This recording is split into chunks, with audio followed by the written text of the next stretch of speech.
స్తోత్రం హల్లెలూయా. మా బాగా కొంచెం సర్దుకు కూర్చోండి. మధ్యలో అటు ఇటు కదలడానికి ఎవరు ప్రయత్నం చేయొద్దు. మధ్యలో లేవడానికి కూడా ఎవరు ప్రయత్నం చేయొద్దు. దేవునికి స్తోత్రం హల్లెలూయా హల్లెలూయా. అందరూ నాతో ఉన్నారా?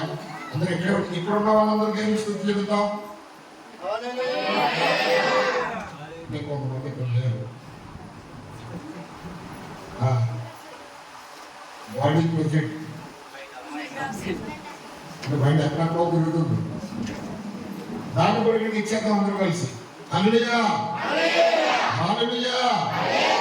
అందరూ పిల్లలతో సహా అందరూ దేవుడి స్తుతిద్దాం. హల్లెలూయా.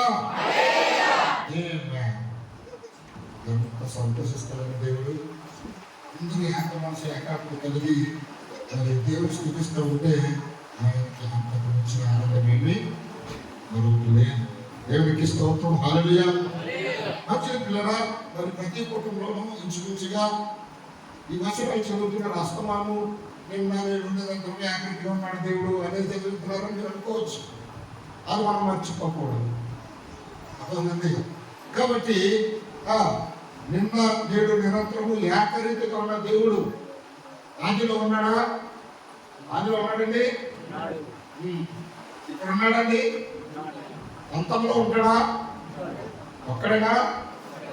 ఆయన అక్కడ ఇక్కడ అక్కడ అన్ని చోట్ల తిరిగేది కూడా దేవునికి మహిమ కలుగునుగా. ఆయన మనం చదవని రెండు లేఖనాలు చూస్తే ప్రతి చోట ఆది నుంచి అంతం వరకు ఉన్న దేవుడు ఆయనైతే మరి భూమి మీద మన పరిస్థితి ఏంటి? భూమి మీద మన పరిస్థితి కూడా కావాలి కదా. అందుకే మన పూర్వస్థితి పరలోకమున్నది. అక్కడ నుండి ప్రభు అయిన యేసు క్రీస్తు రక్షకుని నిమిత్తము కనిపెట్టుకొనుచున్నాం. హల్లెలూయా. ఎవరి కోసం కనిపెడుతున్నామా? ఎవరి కోసం కనిపెడుతున్నామండి? దేవునికి స్తోత్రం హల్లెలూయా. మంచిది. అడిగినప్పుడు ఎంతనే ప్రశ్న ఇస్తున్నారు, ఎంత సమాధానం ఇస్తున్నారంటే మీరు శ్రద్ధగా ఉంటున్నారని అర్థం. అడిగినప్పుడు సమాధానం ఇవ్వలేకపోతున్నారు అంటే కొంచెం కరెక్ట్గా నేను వినలేదనో నేను చెప్పలేదనో కానీ బాగుంది. హల్లెలూయా. మంచిది. మాస్టర్ గారు నాకేదో చెప్పాలనుకున్నారు, మీరు మీ పక్క వాళ్ళకి ఏదో చెప్పాలనుకున్నారు.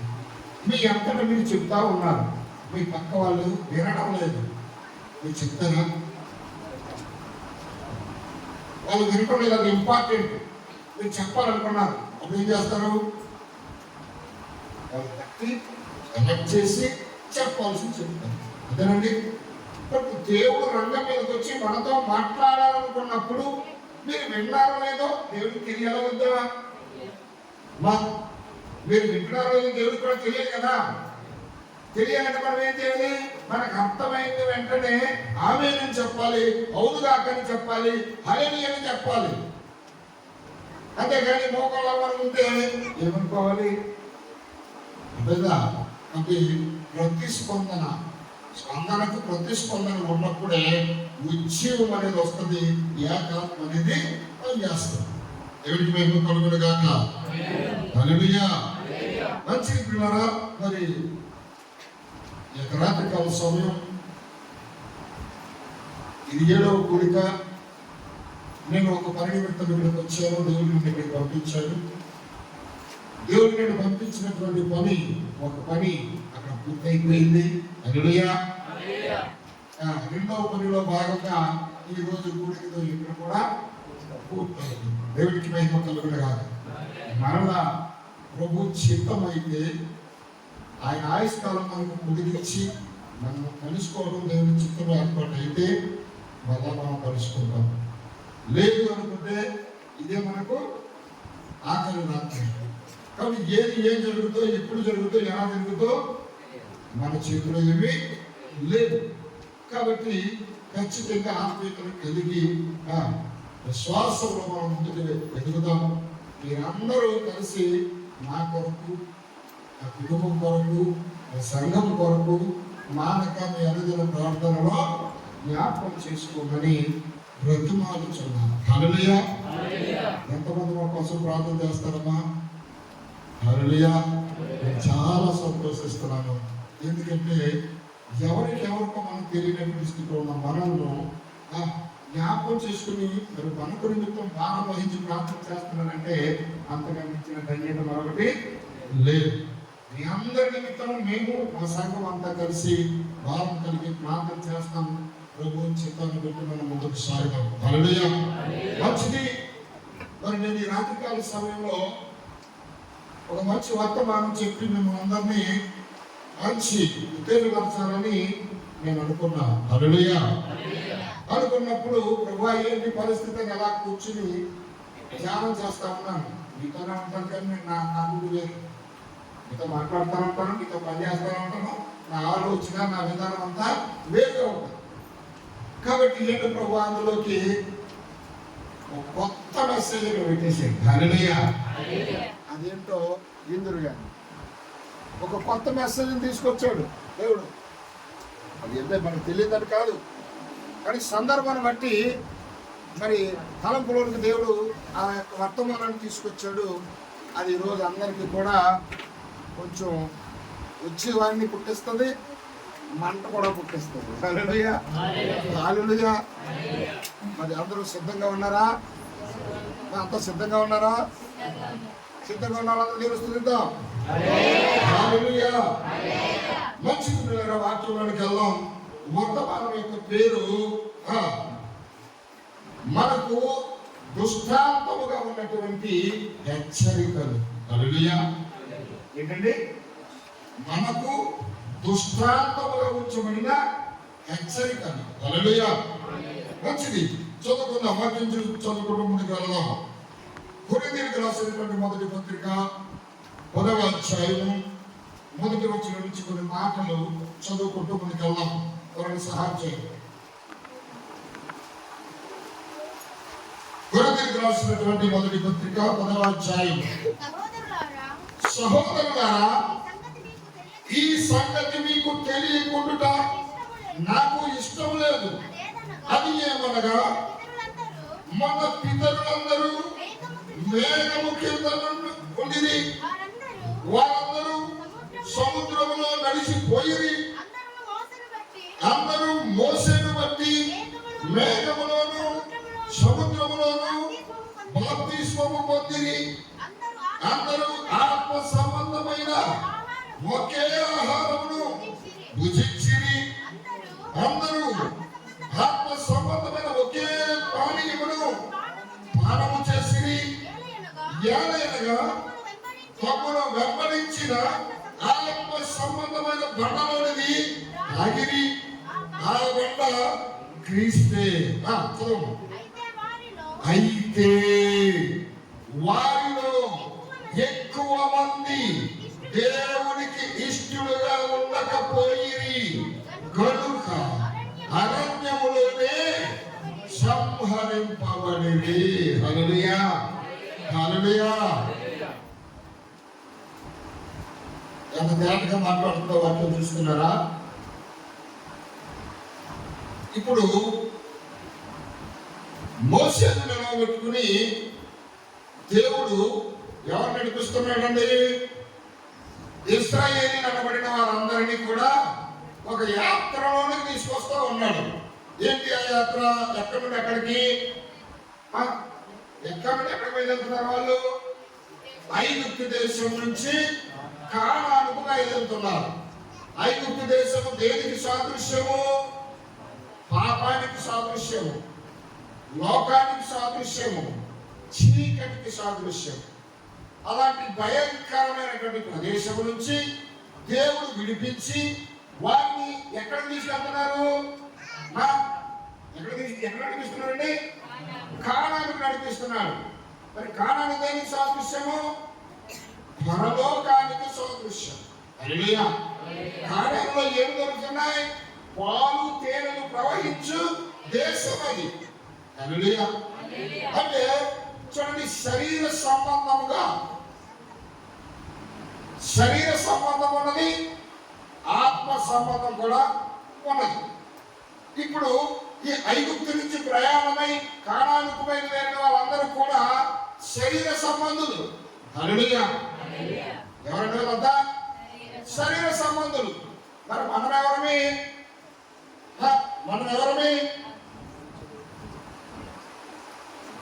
వాళ్ళ శరీర సంబంధులు. మరి మనం ఎవరమే? ఆత్మ సంబంధులు. హల్లెలూయా. అంతేనండి. మన ఆత్మ సంబంధులమేనా? ఖచ్చితంగా ఆత్మ సంబంధులమే. వాళ్ళంతా శరీర సంబంధులు, మనము ఆత్మ సంబంధులు. వాళ్ళు శరీర సంబంధులు కాబట్టి వారి నిమిత్తము గొర్రె పిల్ల వధించబడింది. మనం ఆత్మ సంబంధం కనుక కాబట్టి మన నిమిత్తము ఆ గొర్రె పిల్లగా ప్రభువైన యేసుక్రీస్తు వధించబడ్డాడు. హల్లెలూయా. ఆయన వధించబడి ఆ ఆత్మను మనకి ఇచ్చాడు. కాబట్టి మనందరం ఎవరంటే ఆత్మ సంబంధము. వాళ్ళు ఆ ఐగుప్తుని విడిచిపెట్టి కానానుకు యాత్రలోనికి వచ్చారు. మనము కూడా ఎక్కడ ప్రయాణం చేస్తున్నాం? ఇప్పుడు లోకం అనగా మనము ప్రస్తుతం నివాసం చేస్తున్నటువంటి ఈ లోకము ఆత్మీయ ఐగుప్తు. హల్లెలూయా. వాళ్ళు శరీర సంబంధమైన ఐగుప్తులో ఉన్నారు, మనము ఆత్మ సంబంధమైన ఐగుప్తులో ఉన్నాము. వాళ్ళు కానానికి పరలోకానికి కారణమైనటువంటి కానానికి ప్రయాణమయ్యారు. మనము ఆ నిత్య జీవాన్ని ఇచ్చే పరలోకానికి ప్రయాణం అవుతా ఉన్నాం. ఎందుకు అంటే మన పౌరస్థితి పరలోకం ఉన్నది. అక్కడ నుండి మనం ఇక్కడికి వచ్చాం. ఇక్కడ నుండి అక్కడికి వెళ్ళడానికి ప్రభువైన యేసుక్రీస్తు రక్షకుని నిమిత్తము మనం కనిపెట్టి మూర్ఖు ప్రయాణం చేస్తా ఉన్నాం. హల్లెలూయా. వాళ్ళు ఎక్కడున్నారు? శరీర సంబంధులైన ఇశ్రాయేలు అందరూ ఎక్కడున్నారు? యాత్రలో ఉన్నారు. ఆత్మ సంబంధమైన ఇశ్రాయేలు ఎవరు? మనమే. మనం ఎక్కడున్నాం? ఎక్కడున్నామండి? మనం కూడా యాత్రలో ఉన్నాం. దేవునికి స్తోత్రం. హల్లెలూయా. వాళ్ళు యాత్రలో ఉన్నారు, మనము కూడా యాత్రలోనే ఉన్నాం. ఈ చేసే భక్తి అంతా గమనించడానికైనా అంతేనండి, గమనించడానికే కదా. అంటే ఇప్పుడు మనం ప్రయాణంలో ఉన్నామా లేదండి? అయితే చూడండి, రెండింటిని మనము పోల్చుకుంటూ వెళ్ళాలి.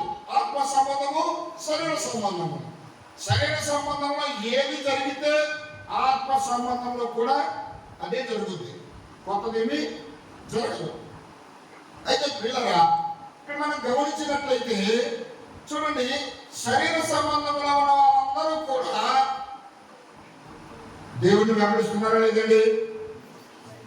వెంబడిస్తున్నారా లేదా? వాళ్ళందరూ బాప్తిసం పొందారా లేదా? గట్టిగా చెప్పదు. బాప్తిసం పొందారా లేదా? కొంచెం స్వరం పెంచిన. బాప్తిసం పొందారా లేదా?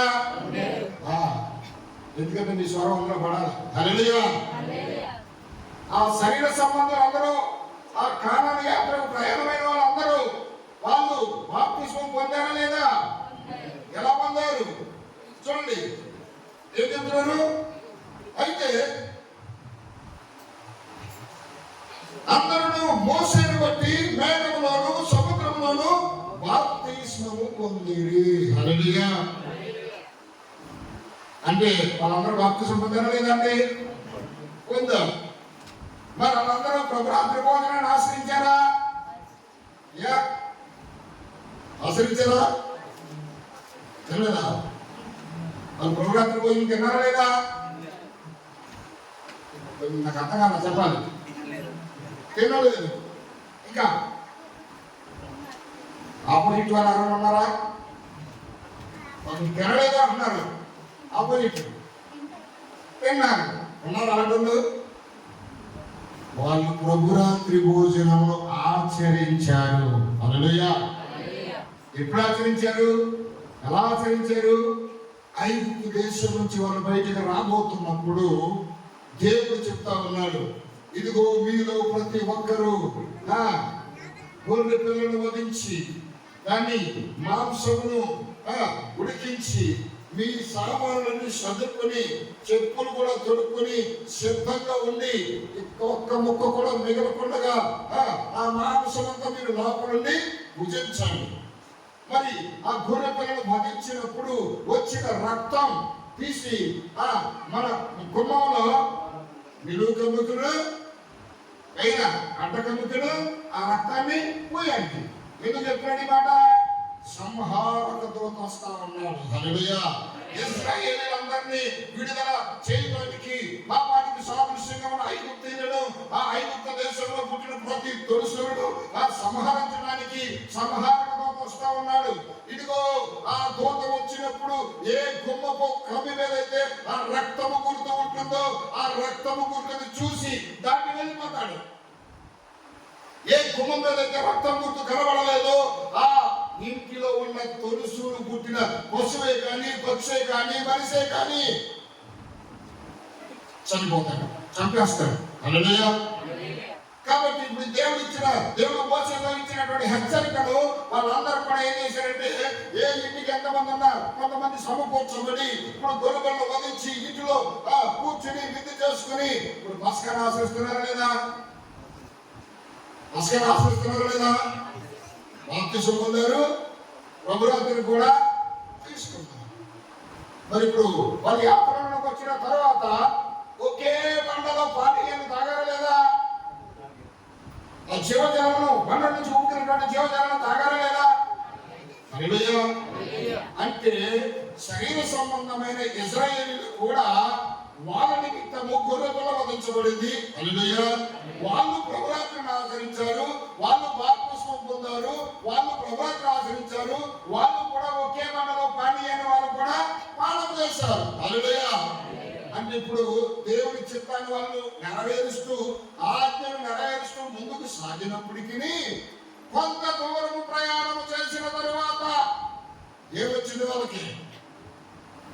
కొంత దూరం ప్రయాణం చేసిన తర్వాత ఏమొచ్చింది వాళ్ళకి? ఉదయకాలం వచ్చింది. హల్లెలూయా. ఏ కాలం అండి? ఉదయకాలం వచ్చింది. కొంత దూరం ప్రయాణం చేసిన తర్వాత చూడండి, చదువుతారా పాస్తా అందరూ ఆత్మ సంబంధమైన ఒకే ఆహారము భుజించిరి, అందరూ ఆత్మ సంబంధమైన ఒకే పానీయమును పానము చేసిరి. ఎలాగనగా తమ్ముడు వెంబడించిన ఆత్మ సంబంధమైన బండలోనిది త్రాగిరి, ఆ బండ క్రీస్తే. హల్లెలూయా. దేవుడు చెప్పిన ప్రకారం వెంబడిస్తున్నారండి? వెంబడిస్తున్నారా? అయితే కొంత దూరము ప్రయాణం చేసిన తరువాత వాళ్ళకి ఏం జరిగింది? కొంచెం కలగలదు. అయితే వారిలో ఎక్కువ మంది దేవునికి ఇష్టలుగా ఉండకపోయిరి కనుక అరణ్యములో. హల్లెలూయా. మరి అందరూ బాప్తిసం పొందడమే కదా, అందరూ ప్రభురాత్రిని ఆచరించడమే కదా, ఒకే పానీయం తాగి ఆ క్రీస్తుని గమనించడం వాళ్ళే కదా. మరి ఎందుకు అరణ్యంలో సంహరించబడ్డారు వాళ్ళు? వాళ్ళు అరణ్యంలో సంహరించబడటానికి కారణం ఎవరు? సంహరించింది ఎవరు? అరణ్యంలోకి వచ్చిన తర్వాత సంహరించింది ఎవరు?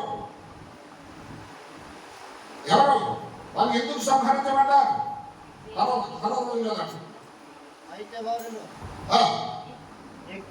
ఎక్కువ మంది దేవునికి ఇష్టలుగా ఉండకపోయారు కనుక అరణ్యంలో సంహరించబడేది. చూడండి బాగా, వారు ఆశించిన ప్రకారము మనము చక్రవాటిని ఆశింపకుండునట్లు ఈ సంగతులు మనకు దుష్టాంతములుగా ఉన్నవి. హల్లెలూయా. వాళ్ళు ఎందుకు నశించిపోయారు? ఎందుకు సంహరించబడ్డారు? దేవునికి ఇష్టలుగా ఉండలేకపోయారు. హల్లెలూయా. దేవునికి ఇష్టలుగా ఉండలేకపోయారు కాబట్టి ఇప్పుడు వాళ్ళని హతమార్చింది ఎవరు? దేవుడే. నిన్ను రక్షించే దేవుడే. ఆయన చెప్పినట్టు నువ్వు క్రమంలో లేకపోతే రాత్రి కదా దీపస్తంభాన్ని తీసేస్తారన్నా లేదా? మరి ఎవరు సంహరించేది? ఆయనగా. ఎందుకు చూడండి, ఇశ్రాయేలు అనబడిన వాళ్ళందరినీ ఒక మరాలకించి ఆ ఐగుప్తు నుంచి విడిపించి చూడండి బయటికి తీసుకురావడానికి ఎంతగానో ప్రయాసపడ్డారు. హల్లెలూయా. ఇంకా వాళ్ళ కోసమే కష్టపడిన విధానం మీకు ఒకసారి తెలుసు, అయినా చెప్తున్నా. తన పిల్లలు అలసిపోకూడదని, తన పిల్లలకు శ్రమట పట్టకూడదని ఆ దేవుడు ఎలా మారిపోయాడు? పగటి వేళ మేఘ స్తంభంలా మారిపోయాడు. హల్లెలూయా. ఎందుకు? తన పిల్లలకు నీడగా ఉంటాడు. రాత్రికాల సమయంలో ఏ పురుగైనా వచ్చి తన పిల్లలను బాధ పెడుతుందేమని ఆ అరణ్యములో వెలుతురునివ్వడానికి ఆయనే రాత్రి సమయంలో అగ్ని స్తంభంలా మారిపోయాడు. హల్లెలూయా. తన పిల్లల కోసం ఎంత శ్రమిస్తున్నాడండి. 40 సంవత్సరాల వాళ్ళ యాత్ర ప్రయాణంలో ధరించినటువంటి సొక్క నాశించలేదు, వాళ్ళ శరీరానికి చెమట పట్టలేదు, వాళ్ళు వేసుకున్న చెప్పులు అరిగిపోలేదు. అంతగా ప్రేమించి వాళ్ళని ఏం చేస్తా ఉన్నాడు? నడిపిస్తా ఉన్నాడు. దేవునికి మహిమ కలుగునుగా. కొత్త ప్రయాణం అయినలోకి ఏం గుర్తుకొచ్చింది? ఇప్పుడు వీళ్ళు శతదాన్ని ఏం ఆశించారు? వాళ్ళు రోజు ఈ అన్నమే తినాలా? హల్లెలూయా. రోజు ఆకాశం నుంచి దేవదూతలు పూజించే మన్నా, తాజా మన్నాలకు ఆహారంగా విడిచి పంపిస్తా ఉన్నారు. కానీ వాళ్ళు ఏం కోరుకుంటారంటే మరలా వెనక్కి తిరిగి చూస్తా ఉన్నారు. హల్లెలూయా. వెనక్కి తిరిగి చూస్తా ఉన్నారు. ఆ ఐగుప్తులో ఉన్నప్పుడే బాగుంది. కీరకాయలు తినేవాళ్ళు, దోసకాయలు తినేవాళ్ళు, ఇల్లుగడ్డలు తినేవాళ్ళు, ఉల్లిగడ్డలు తినేవాళ్ళు. ఎప్పుడు ఒకే ఆహారమా? సన్నిసారం లేని ఈ అన్నం మాకు అసహ్యమైనది అన్నట్లుగా ఏం చేశారండి? శోధించడం మొదలు పెట్టారు. ఏం చేశారండి? ఎవరు శోధిస్తున్నారు? నీ క్షేమం కోరే వ్యక్తిని. ఎవరు శోధిస్తున్నారు?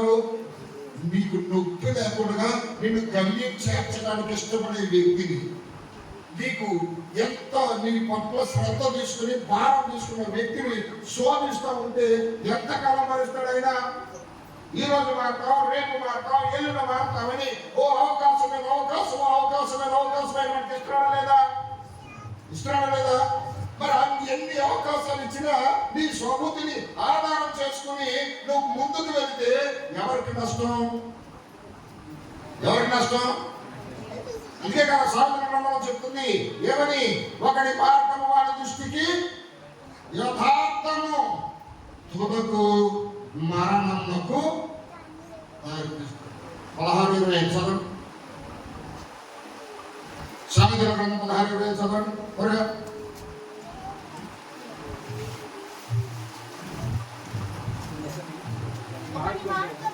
ఒకటి మార్గము వాడి దృష్టికి యథార్థముగా కనబడును, అయినను తుదకు అది మరణమునకు. హల్లెలూయా. అంటే నీ స్వబుద్ధిని ఎప్పుడైతే ఆధారం చేసుకుని నువ్వు ప్రయాణం చేయడం ప్రారంభిస్తావో నీ కంటికి, నీ ఆలోచనకి ప్రతిదీ మంచిదే. నువ్వు చెడ్డ పని చేసినా మంచిదే, మంచి పని చేసినా మంచిదే, నువ్వు ఏం మాట్లాడినా మంచిదే, ఏం మాట్లాడకపోయినా మంచిదే. నీ దృష్టికి అది యథార్థం కాబట్టి ఏం కాదు, పర్వాలేదు నువ్వు అనుకుంటావు. కానీ నీ మాట తీరును బట్టి, నీ ప్రవర్తనను బట్టి, నువ్వు మాట్లాడిన దాన్ని బట్టి నీవే వ్యక్తిగా అనుకుంటున్నావు. మాటల చేత గాయపరచబడుతున్నా లేదా? హల్లెలూయా. కాబట్టి మనం ఏమనుకున్నా తన స్వబుద్ధి ఆధారం చేసుకున్నాడు కాబట్టి ఒక రోజుకి అతన్ని అది మరణానికి తీసుకుని వెళ్ళిపోతాయి. వీళ్ళు కూడా అదే చేస్తా ఉన్నారు. ఏ కాదు పర్వాలేదని అనుకుని ఇప్పుడు దేవుడు చెప్పినటువంటి మాటను ఎక్కరించి వీళ్ళు ఏం చేస్తున్నారంటే వీళ్ళు నచ్చిన విధానంలో చదువుతూ ఉన్నారు. దానికి ఆయన భరించలేక ఏం చేశాడు? అరణ్యంలోనే వారిని సంహరించాడు. హల్లెలూయా. మరి ఈరోజు మన పరిస్థితి ఏంటి? ఈరోజు మనం కూడా ఏ యాత్రలో ఉన్నాం?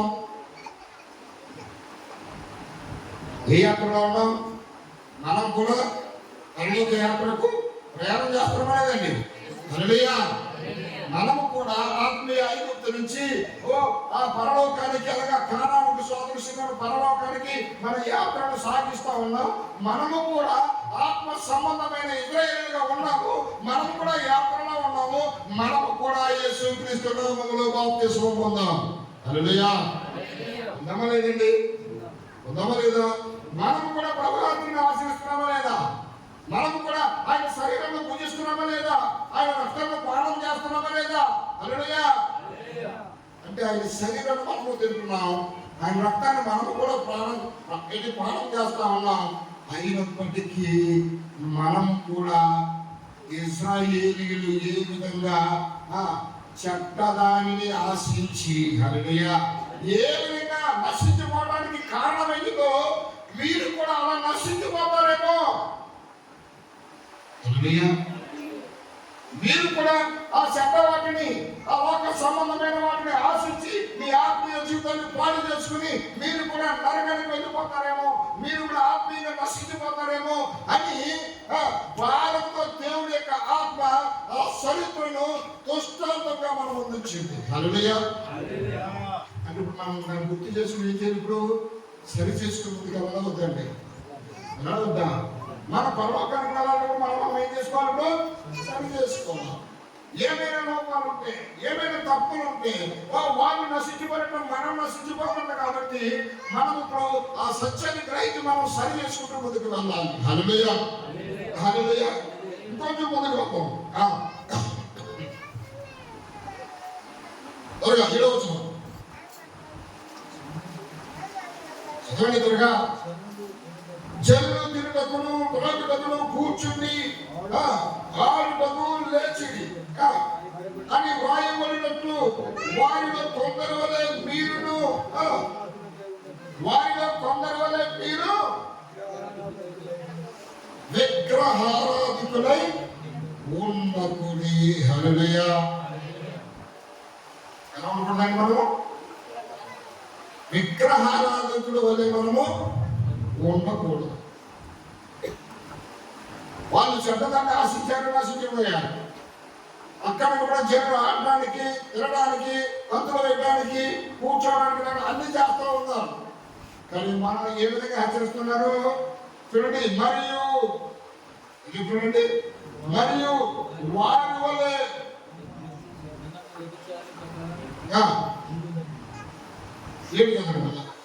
జనులు తిరుగుటకును త్రాగుటకును కూర్చుండి ఆడుటకు లేచిరి అని వ్రాయబడినట్లు వారిలో కొందరు వలె మీరు విగ్రహారాధికులై ఉండకుడి. హల్లెలూయా.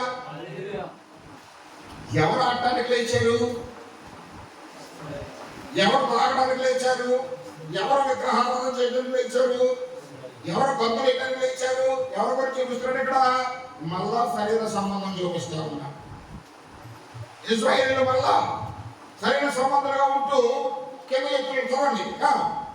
మరియు వారి వలె మనం వ్యభిచరింపక యుద్ధము, వారిలో కొందరు వ్యభిచరించినందున ఒక్క దినముననే 23,000 మంది కూలిరి. హల్లెలూయా. ఒక్క రోజున ఎంతమంది చనిపోయారండి? 23,000 మంది చనిపోయారు ఒక్క రోజున. ఎందుకు చనిపోయారు అందరూ? దేవుని చేత నడిపించబడుతున్నటువంటి ప్రజలు అంటారు. ప్రజలేనా? మరి ఎందుకు దేవుడు వాళ్ళందరినీ చంపేశాడు? 23,000 మందిని ఒకే దినాన్ని చంపేశాడు. వారి వలె మనం ఉండకూడదని జాగ్రత్త పడమన్నాడు. వాళ్ళు ఏ విధంగా ఉన్నారంటే విగ్రహారాధకులై ఉన్నారు, వ్యభిచారులై ఉన్నారు. కాబట్టి వాళ్ళను చంపే పరిస్థితి వచ్చింది. చూద్దాం సంఖ్యాకాండము 25వ అధ్యాయము 1 నుంచి కొన్ని మాటలు త్వరగా చదవండి.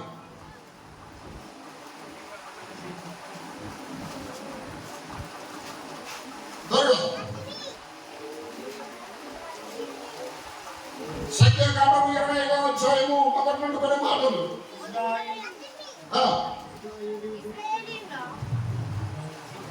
25:1 నుండి. ప్రజలు మోయాబురాండ్రకు వ్యభిచారము చేయసాగిరి. ఆ స్త్రీలు తమ దేవతల బలులకు ప్రజలను పిలువగా భోజనము చేసి వారి దేవతలకు నమస్కరించిరి. ఆ, అట్లు ఇశ్రాయేలీయులు భయంతో కలిసినందున వారి మీద యెహోవా కోపం రగులుకొనెను. అప్పుడు యెహోవా మోషేతో ఇట్లనెను, నీవు ప్రజల అధిపతులనందరినీ తీసుకొని యెహోవా సన్నిధిని సూర్యునికి ఎదురుగా వారిని ఉరితీయుము. అప్పుడు యెహోవా కోపాగ్ని ఇశ్రాయేలీయుల మీద నుండి తొలగిపోవునని చెప్పెను. హల్లెలూయా. ఏం చేస్తున్నాడు వీళ్ళు? 4 మంది చదువు.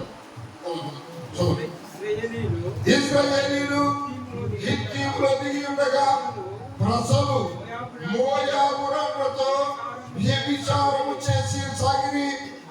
ఆ స్త్రీలు తమ దేవతలకు ప్రజలను విలువగా మీరు భోజనము చేసి వారి దేవతలకు నమస్కరించిరి. కొంచెం తేడా ఉంది బైబిల్లో. నేను చదువుతున్నాను. ఆ స్త్రీలు తమ దేవతల బలులకు ప్రజలను పిలవగా వీరు భోజనం చేసి వారి దేవతలకు నమస్కరించిరి. హల్లెలూయా. ఏం చేశారు వీళ్ళందరూ ఎవరు? ఇశ్రాయేలీయులు అంటే ఎవరు? దేవుని ప్రజలు. అవునండి, దేవుని ప్రజలు. ఈ దేవుని ప్రజలు చూడండి, ఆ ఐగుప్తు దేశం నుంచి విడిపించబడి బయటకు వచ్చి అరణ్యంలో ప్రయాణం చేస్తూ ఉన్నప్పుడు వాళ్ళు ఎంతమంది బయటకు వచ్చారు? 6 లక్షల కాల్మలముగా బయటకు వచ్చారు. ఆ యాత్రలో ఎంతమంది అయ్యారు? 20 లక్షలుగా మార్చబడ్డారు. అంటే సంవత్సరం ఏమవుతుంది? వృద్ధి చెందుతూ పిల్లలు సంతానం పెరుగుతూ 6 లక్షలుగా వచ్చిన వేరు 20 లక్షలుగా పెరిగిపోయారు. అయితే వీళ్ళందరూ ఇంత సైన్యము నడుచుకుంటూ వెళ్తా ఉంటే ఏం జరుగుతుంది? ఇప్పుడు మన ముందున్న గ్రామ పరిస్థితి ఏంటి? ఒక్కసారిగా 10 లక్షల మంది ఒక్కసారిగా ప్రయాణమై వెళ్తే మన ఇంట్లో సరిపోయిందా? నెల్లు, గొర్రెలు, మేకలు, పశువులు ఇవన్నీ నడిపించుకుంటూ వెళ్తే ఆ గ్రామం ఏమైనా పనిచేస్తుందా? నాశనం అయిపోతుంది. ఆ ఊరిలో పరిస్థితి ఏంటప్పుడు?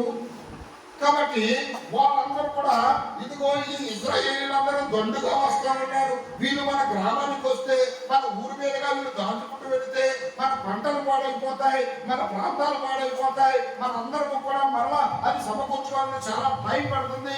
కాబట్టి ఏదైనా సరే వాళ్ళు మన గ్రామానికి రాకుండా మనం ఏం చేయాలి? అడ్డుకోవాలి అని చెప్పి వాళ్ళు ప్రయత్నం చేస్తా ఉన్నారు. దేవుడు అంటున్నాడు, వాళ్ళ మీద యుద్ధం చేసి మీరు జయించి ముందుకెళ్ళాలంటున్నాడు. ముందుకెళ్ళాలంటే ఏం చేయాలి? యుద్ధం చేయాలి. ఈరోజు లోక ప్రభావం నీ మీద ఒక ఆశగా వచ్చి నిన్ను మోసం చేయడానికి అది నీ ముందు కూర్చున్నప్పుడు నువ్వు దాని మీద యుద్ధం చేయలేవద్దా? లేదండి. అంటే ఇప్పుడు ఆ లోక సంబంధమైన తలపు నువ్వు జయించాలంటే దాని మీద నువ్వు యుద్ధం చేయాలి. ఆ యుద్ధం చేసి దాన్ని జయిస్తేనే ముందుకు వెళ్తాం. లేకపోతే అది నిన్ను జయించి వీళ్ళు ఎక్కడ దొక్కలో తొక్కేస్తాను.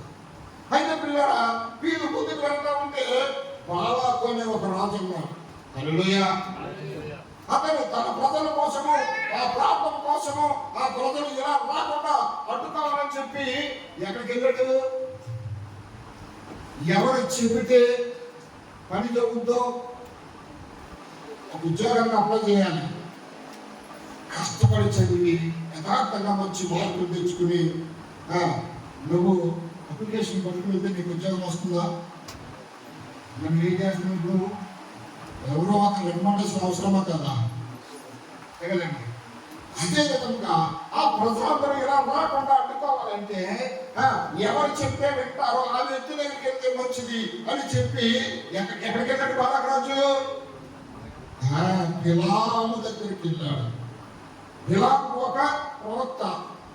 ఆ ప్రవక్త దగ్గరికి వెళ్ళి, అయ్యా నీ ప్రజలు మా ఊరుగా రాకూడదు, నీకేం కావాలో చెప్పేస్తాం అని చెప్పి ధనము కావలసినటువంటి ధనము ఆశ చూపించి, ఇదిగో నీ ప్రజలు నిన్ను రాకుండా అడ్డుకోవడానికి నీ ప్రజలు నువ్వే శపించు అని చెప్పి మాట్లాడితే ఆ ధనానికి ఆశపడి బిలాము ఏం చేస్తాడండి? దేవుని ప్రజలందరినీ శపించడం మొదలు పెడతాడు. బిలాము ఇశ్రాయేలును శపించడం ప్రారంభిస్తే ఆ వచ్చిన ఎలా మారిపోతున్నది? వాళ్ళందరికీ ఆశీర్వాదంగా మార్చేస్తున్నాడు దేవుడు. హల్లెలూయా. అర్థమైందండి? ఎందుకంటే వాగ్దానం ఇచ్చిన దేవుడు నమ్మదగినవాడు. కదండి. ఎవరికి ఇచ్చారు వాగ్దానము? అబ్రహాముకి ఇచ్చాడు. అబ్రహాం వాగ్దానం ఇచ్చాడు లేదా? ఏమని ఇచ్చాడు? చదువు ఒక్కసారి 12 అధ్యాయం వాగ్దానం. ఆదికాండం 12 అధ్యాయం ఒక 1-2 అధ్యాయాలు చదువుతుందిగా. నీవు లేచి నీ దేశం నుండి, నీ బంధువుల దగ్గర నుండి, నీ తండ్రి నుండి నేను నీకు చూపించు దేశములకు వెళ్ళుము.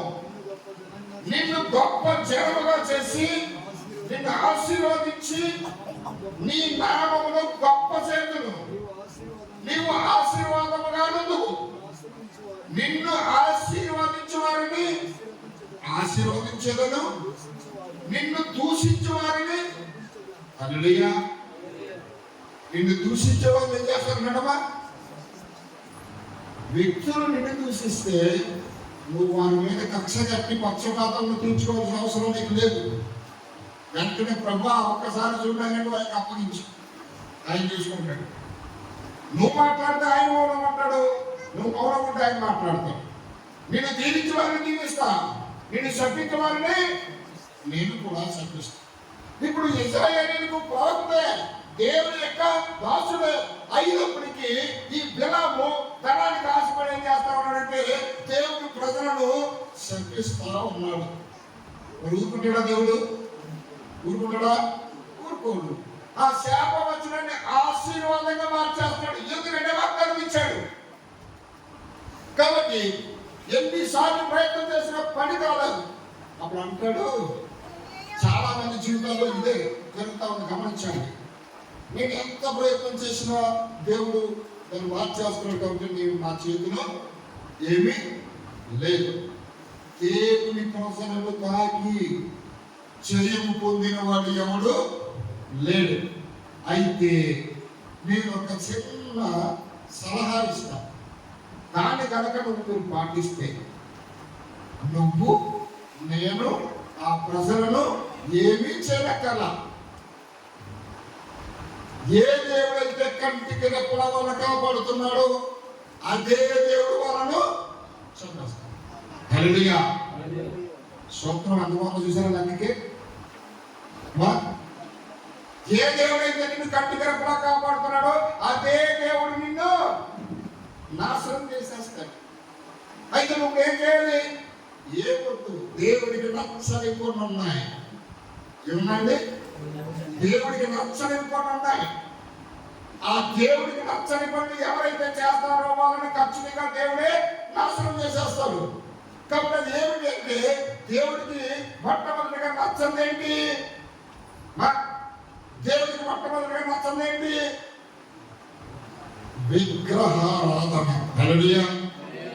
కాదండి, ఆజ్ఞలు ఇచ్చిన చెప్పినాడు లేదా? నిర్గమకాండంలో చెప్పినాడు లేదా? పైన ఆకాశం అందే కానీ, కింద భూమి ఎందే కానీ, భూమి కింద ఉన్న నేల ఎందే కానీ దేని రూపములైన మీరు చేసుకోకూడదు, దేనికి మీరు సాగిలపడకూడదు, దేన్ని మీరు పూజించకూడదు. ఎనగా నేను రోషము గల దేవుణ్ణి. హల్లెలూయా. చెప్పడం లేదండి. ఇప్పుడు దేవుడికి నచ్చంది ఏంటి? ఇప్పుడు గట్టి చెప్పండి. దేవుడికి నచ్చంది విగ్రహాలు. ఇప్పుడు ఈ శట ప్రవక్త ఏం చేస్తా ఉన్నాడంటే ఒక శట సలహా ఇస్తా ఉన్నాడు. ఏం చేస్తారా అంటే నువ్వేం చేయగలదు, ఇదిగో మీరు బయలుదేవతను ఆరాధన చేస్తారు కాబట్టి ఆ బయలుదేవతకు మీరు బలి అర్పించి,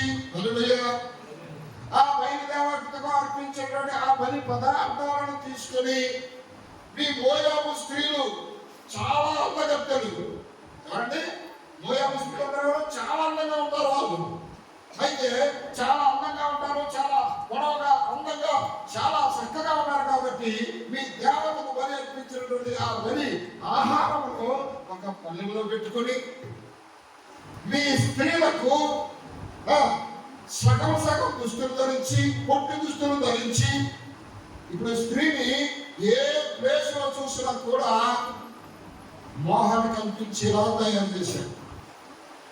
అదోదండి, అందుకే నిండుగా ఊళ్ళంతా కప్పుకో స్త్రీ ఎంత నిండుగా కప్పుకుంటే దేవునికి అంత ఆశీర్వాదం. ఇంకొక విషయం, తన ఆత్మను కాపాడుకుంటుంది, అనేక ఆత్మను కాపాడడానికి కారణమవుతుంది. మనము ఈ లోకాన్ని వెంబడిస్తూ ఈ లోక స్నేహం చేస్తూ మనకి స్టైల్ ఫ్యాషన్ అంటూ కొట్టు వస్త్రాలు వేసుకుంటే ఏమైపోతాం దేవుని దృష్టిలో నశించిపోతాం. దేవుడి దృష్టికి చాలా భయంకరమైనటువంటి కోపం తెప్పించిన వాళ్ళం అవుతాం. అయితే ఎప్పుడైతే ఆ పొట్టు దుస్తులు వేసుకుని ఆ ప్లేట్లో ఆ బలి అర్పణ ఆ ప్రసాదాన్ని పట్టుకొని ఇప్పుడు ఈ అందమైన స్త్రీలు ఎక్కడికి వచ్చారు? ఇప్పుడు జీవము గల దేవుని ప్రజల మధ్యకు వచ్చేసారు. ఇలాగా ఇప్పుడు ఎప్పుడైతే జీవము గల దేవుని ప్రజల మధ్యకి వీళ్ళు ఈ ఆహారాన్ని తీసుకుని వీళ్ళు ఎప్పుడైతే వచ్చేసారో ఈ ఇశ్రాయేలు ప్రజలు ఏం చూస్తున్నారు? ఇప్పుడు ఏం చూస్తున్నారు? ఆహారాన్ని చూస్తున్నారా? అమ్మాయిని చూస్తున్నారా? బాగా గమనించండి. ఆహారం చూస్తున్నారా? అమ్మాయిని చూస్తున్నారా? ఆ అమ్మాయిని చూసి మోసపోతున్నారు, మోహంలోకి వెళ్ళిపోతా ఉన్నారు. ఓ ఏమన్నాయినా ఈ కాలు చూడు, ఈ చేతులు చూడండి, రకరకాలుగా వాళ్ళ ఊహంలోనికి వెళ్ళిపోయి వాళ్ళ వశంలోనికి వెళ్ళిపోయినప్పుడు వాళ్ళు ఏది చెబితే చేస్తారో చేయరా, వాళ్ళు ఏది పెడితే తింటారో తినరా.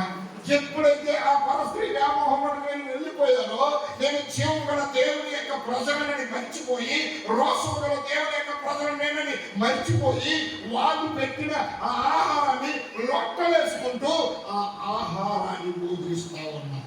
హల్లెలూయా.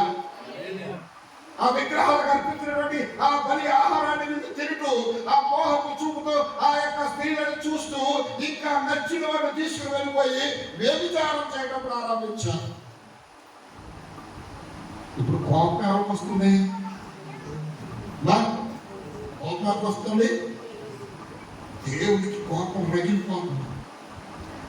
వేరే వాళ్ళందరూ మా దేశానికి రాకూడదని కాపాడుకోవడానికి వాళ్ళ ప్రయత్నాలు వాళ్ళు చేసినప్పుడు కంటికి రెప్పలా కాపాడిన దేవుడే, ముందు నడిపించిన దేవుడే, ఎప్పుడైతే వ్యతిరేకంగా మీరు దేవుడికి రక్షణపడి చేస్తా ఉన్నారు, ఆ విగ్రహారాధనలోకి వెళ్తా ఉన్నారు, దేవుడు తట్టుకోలేని కోపం వచ్చేసింది.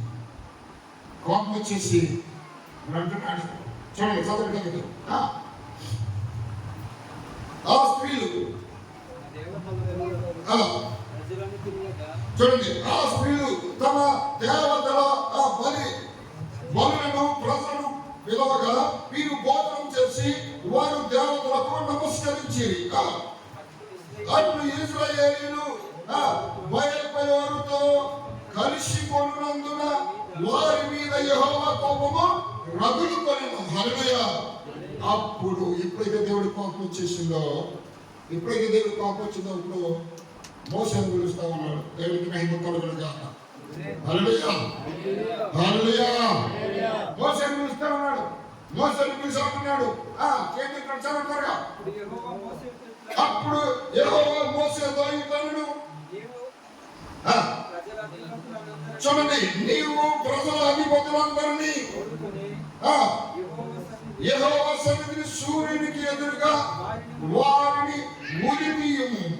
అప్పుడు యెహోవా కోపాగ్ని ఇశ్రాయేలీయుల మీద నుండి తొలగిపోవునని చెప్పాను. హల్లెలూయా.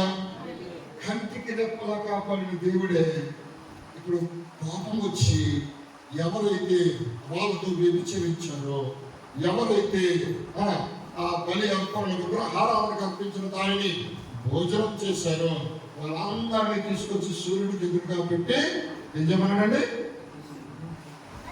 ఉరి తీసేయమన్నాడు. ఆ రోజు కట్టింది కదా, ఉరి తీసేమని ఆజ్ఞ ఇచ్చాడు. ఇంకా మోసే చేయవద్దా? మా ఇద్దరు చెవులందరూ దేవుడు ఇస్తుంది వెళ్దాం. ఎవరికి నిద్ర రాలేదా? హల్లెలూయా, హల్లెలూయా. మంచిది. ఇప్పుడు మోసే ఏం చేయాలి చూద్దాం. కింద కాబట్టి మోసే చూడండి, ఇశ్రాయేలీయుల న్యాయాధిపతులను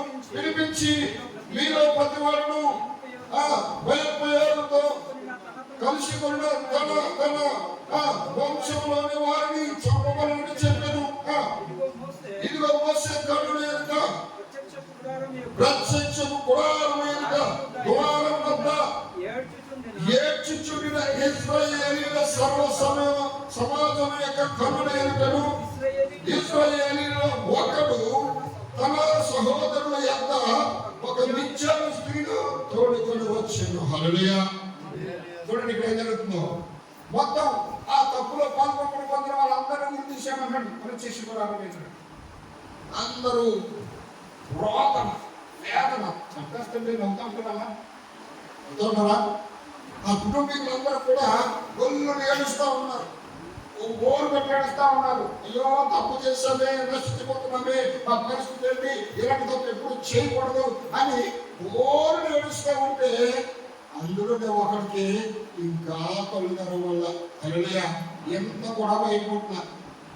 భయపడ్డాడు. వాడే చేస్తున్నాడు. అందులో ఒక స్త్రీని తీసుకుని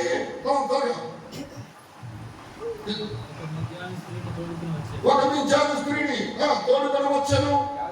యాజకుడైన అహరోను మనవడు ఎలియాజరు కుమారుడైన ఫీనెహాసును చూసి సమాజము నుండి లేచి ఈకని చేత పట్టుకొని పడక చోటికి ఆ ఇశ్రాయేలీయుని వెంబడి వెళ్ళి ఆ ఇద్దరిని అనగా ఇశ్రాయేలీయుని ఆ స్త్రీని కడుపులో కొండ దూసుకొని పోవునట్లు పొడిచెను.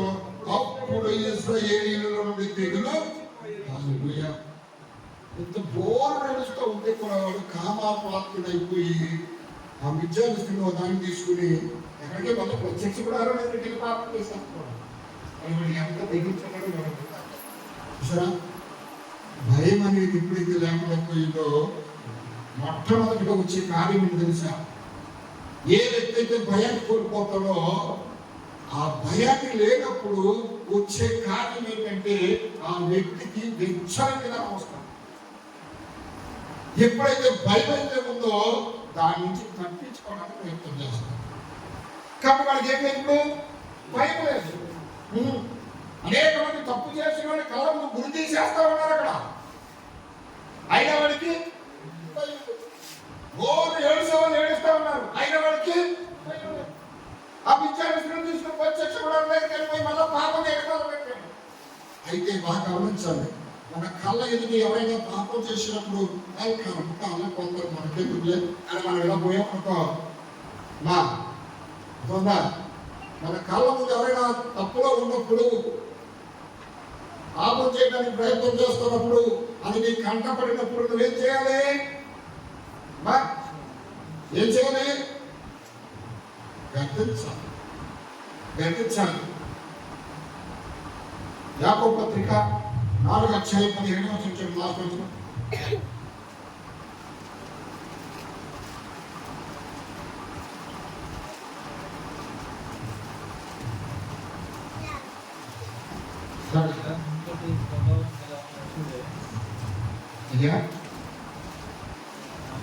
యాకోబు పత్రిక కాబట్టి మేలైన దేవియు చేయనిది గలాది చేయని వానికి పాపం కలిగి దేవునికి స్తోత్రం. భలలేదు మాట తీసుకుని మాట్లాడున్నాము చూడండి. కాబట్టి మేలైనది చేయనిది అలాగూ చేయని వానికి ఏం కలుగుతుంది? పాపం వస్తుంది. అని ఇప్పుడు ఆ సత్యాన్ని నువ్వు తెలుసుకుని కూడా ఆ తప్పును నువ్వు తెలుసుకుని కూడా అది తప్పని నువ్వు ఖండించకపోతే ఏం చేసినట్లు? ఏం చేసినట్లు? ఇప్పుడు ఏం చేసినట్లు? పాపం చేసినట్లేనా? అంటే పాపం చేయడం కంటే మళ్ళీ వేరే పని చేయడం అనేది వేరే ఏ పని చేయగల నీ కళ్ళ ముందున్న దానికి కూడా నువ్వు రైట్ చేయకపోతే ఇప్పుడు ఆ పాప దోషం నీ మీద వచ్చుకొచ్చుండు. అర్థండి.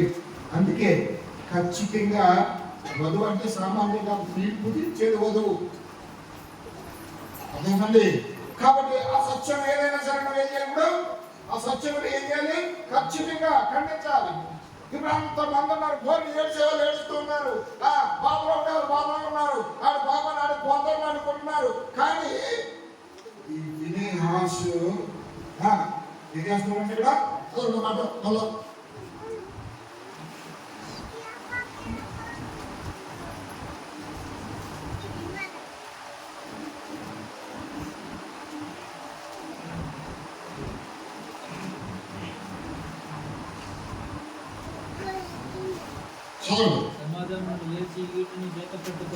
సమాజం నుండి లేచి వీటిని చేత పట్టుకొని పడక చోటికి ఆ ఇశ్రాయేలీయుని వెంబడి వెళ్ళి ఆ ఇద్దరిని అనగా ఆ ఇశ్రాయేలీయులను ఆ పిండి కడుపులో గుండా దూసుకుపోవునట్లు పొడిచెను. అప్పుడు దేవుని యొక్క కోపము, హల్లెలూయా, దేవుడు ఎంత ఉగ్రతకు గురైపోయినటువంటి దేవుడి కోపము అతని యథార్థత సంరక్షించాడు.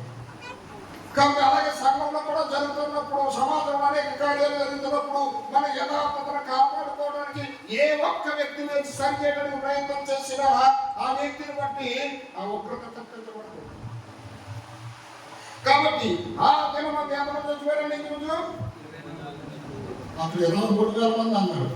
ఇక్కడ 24,000 మంది చచ్చిపోయారు.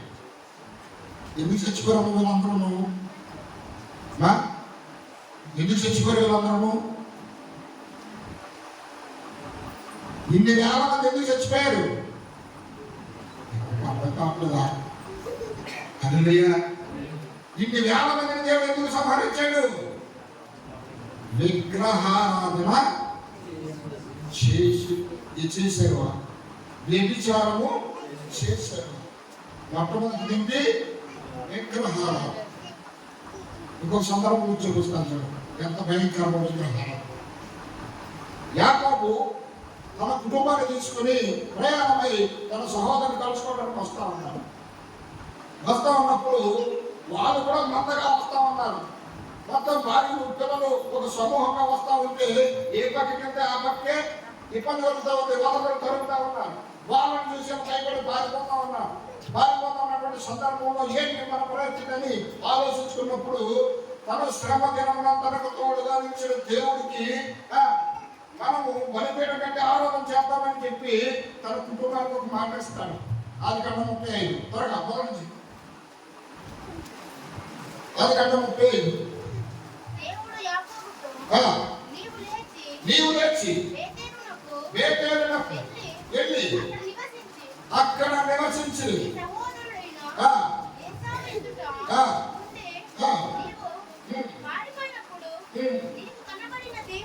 నీకు కనబడిన దేవునికి అక్కడ బలిపీఠమును కట్టుము.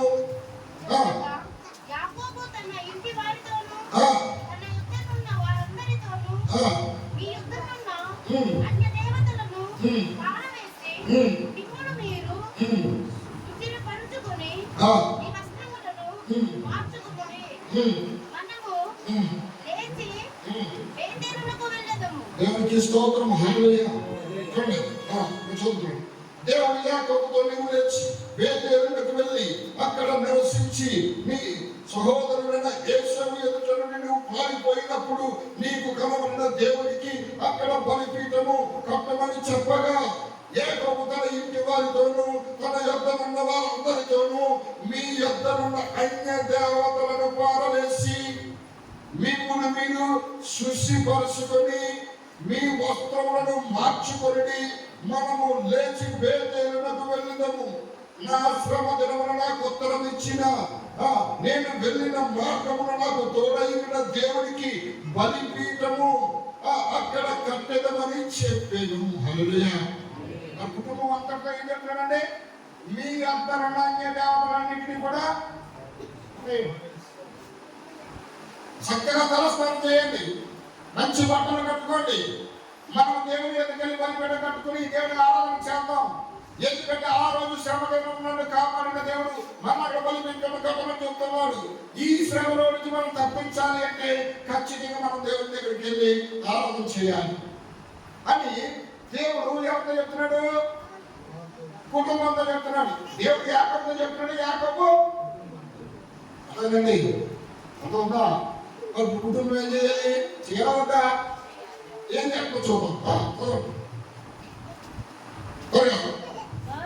వారు తమ యొక్క ఉన్న అన్య దేవతలన్నిటినీ తమ చెవులనున్న భోగులను పెట్టగానే తమ చెవులనున్న భోగులను యాకోబులకు అప్పగింపగా యాకోబు శకుము దగ్గర ఉన్న మస్తకి వృక్షము కింద వాటిని దాచిపెట్టెను. అంటే ఇప్పుడు యాకోబు చెప్పాడా మీ చెవులు ఎక్కడ తీసేమని? ఏమా చెప్పాడండి? యాకోబు చెప్పాడా? చెప్పలేదు. మరి వాళ్ళందరూ ఎందుకు తీసేశారు? ఆ అలంకరణ అంతా ఎవరిది? అలంకరణ? దేవతలకు, లూసిఫర్. అర్థమైందా? ఆ లూసిఫర్ యొక్క అలంకరణది, ఆ దేవత యొక్క అలంకరణ. ఇప్పుడు అన్య దేవతలను మీరు తీసి పారేయండి అంటే దేవతను పారేసి ఆ లక్షణాన్ని ఎంచుకుంటానంటే ఊరుకుంటాడా? అంటే చూడండి, నేను గతంలో తెలుసో తెలియక తప్పు చేశాను. ఇప్పుడు నా తప్పు ఒప్పుకొని నేను విడిచిపెడుతున్నాను. ఇక ఆ వ్యక్తితో నేను ఎప్పుడూ పోను.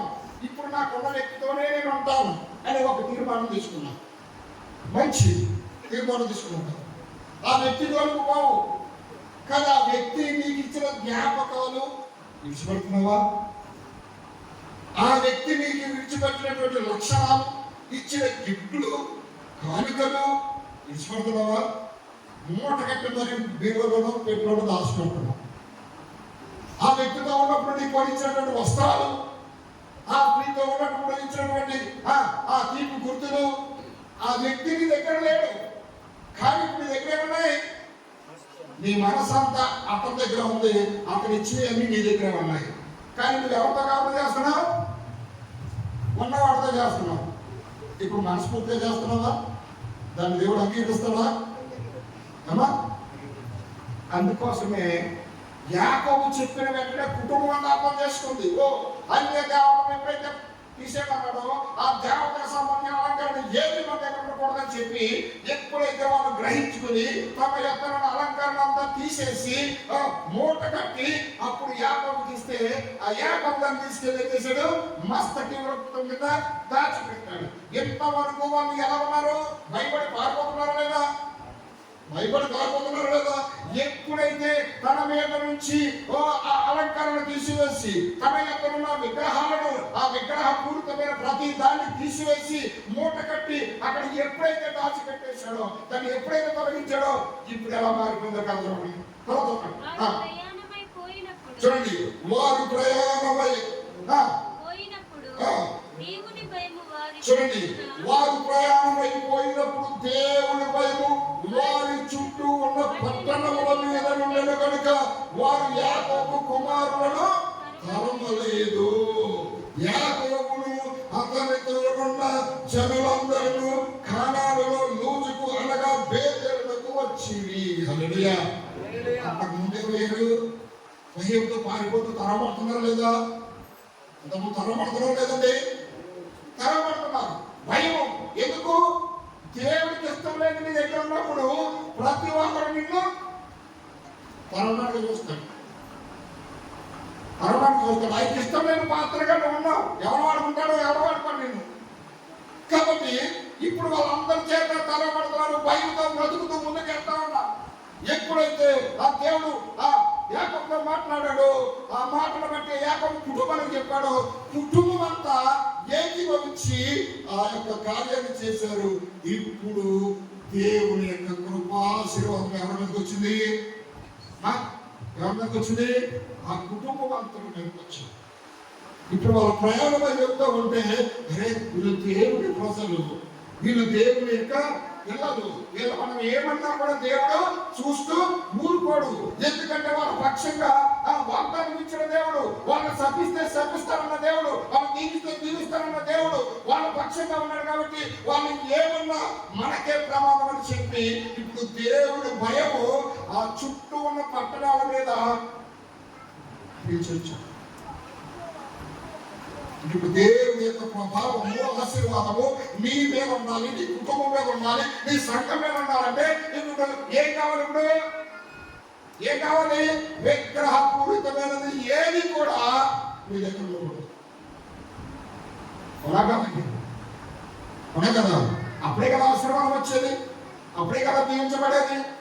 కాబట్టి ఖచ్చితంగా మనము ఏ స్థితిలో ఉన్నాము అనేది మనం జ్ఞాపకం చేసుకోవాలి. ఇక్కడ దేవుని కార్యాలు కంటికి కనబడవు, చెవికి వినబడవు, హృదయానికి గోచరము. ఇంకా వ్యభిచారులకు, విగ్రహారాధులకు పరలోకం ఉందండి. మా చదవండి, ప్రకటించుకుందాం. దేవునికి స్తోత్రం, హల్లెలూయా. ప్రకటన గ్రంథం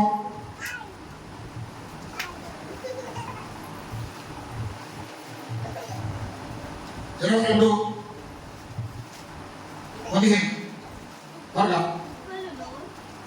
కుక్కలను, మాంత్రికులకును, వ్యభిచారులకును, నరహంతకులు, విగ్రహారాధికులు, అబద్ధములు ప్రేమించి జరిగించి వారందరూ వెలుపటలు ఉండరు. హల్లెలూయా. వీళ్ళకి పరలోక ప్రవేశం ఉందండి? ఉందా? లేదు. కానానికి ఇశ్రాయేలు వెళ్ళారా? నశించిపోయారా? నశించిపోయారు. ఎందుకు నశించిపోయారు? ఇదిగో కుక్కలను. కుక్కలకు పరలోకం ఉందా? అసలు జంతువుల పరలోకం ఉందాయా? జంతువుల పరలోకం ఉందాయా? మరి కుక్కలు ఎందుకు అంటాడు ఇక్కడ?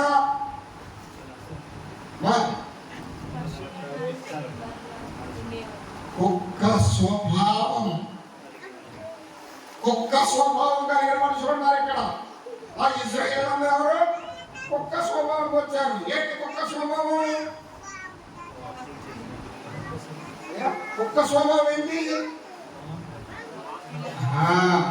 తన తిని కక్కి వాంతి చేసుకుని మరలా దాన్ని తింటాం. మనం తింటామా? హల్లెలూయా. మరి కుక్క ఎందుకు తింటుంది? దాని స్వభావం. మరి ఇశ్రాయేలు అందరూ ఏం చేశారు? ఐగుప్తు బయటకు వచ్చారా లేదా? నడిపించారా లేదా? దాన్ని విడిచిపెట్టి బయటకు వచ్చిన తర్వాత దాన్ని కక్కేశారా లేదా? మళ్ళా కొంత దూరం అయిన తర్వాత మళ్ళా దానికోసం ఎదురు చూస్తున్నాడు లేదా? తిరుగుతున్నాడు లేదా? కుక్క తన వాంతికి తిరిగినట్లు ఇశ్రాయేలులందరూ మళ్ళా వెనక్కి చూసి ఐగుప్తులో ఉండే పేరు అక్కడ సమాధులు లేవా, అది లేదా, ఇది లేదని దేవుని శోధించి ఆ దేవునికి నచ్చని చేస్తూ విగ్రహారాధనగా వ్యభిచారులుగా ఉండిపోయారు. కాబట్టి వాళ్ళందరూ కూడా ఏమైపోయారండి? కనుక ఆత్మీయంగా ఉన్నటువంటి మనం, ఆత్మీయ ఇశ్రాయేలుగా ఉన్న మనము, ఆత్మీయ యాత్రలో ఉన్న మనము, ఆ స్వభావం మనలో ఉంటే హల్లెలూయా. అనగా ప్రభువైన యేసుక్రీస్తు నామమున నాకు రక్షణ దొరుకుతుందని, నాకు విమోచన దొరుకుతుందని, నాకు విడుదల దొరుకుతుందని నమ్మి మారు మనసు పొంది పాపక్షమాపణ నిమిత్తం ప్రతివాడు యేసుక్రీస్తులో బాప్తిస్మం పొంది శరీరము తిని రక్తం తాగి నీ యాత్రలో కొనసాగుతూ మరణ లోకంలో నుంచి విడిచి వచ్చిన నీవు మరణ లోకానికి పోతానంటే